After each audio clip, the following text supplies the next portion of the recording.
कि पुरतो नहीं जब पापा के दहेज बता दहिया मरो देखिया गे कि गली से जब गुजर तो जाना जाता लाश कोठा पर से देखिया गे कि गली से जब गुजर तो जाना जाता लाश कोठा पर से देखिया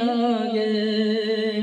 कि पुरतो नहीं पापा के जाए जावत पुरतो नहीं पापा के जब जाए जावत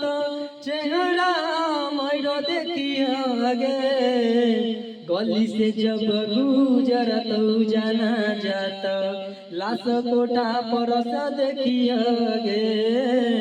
गली से जब गुजर तो जाना जाता लाश कोठा पर से देखिया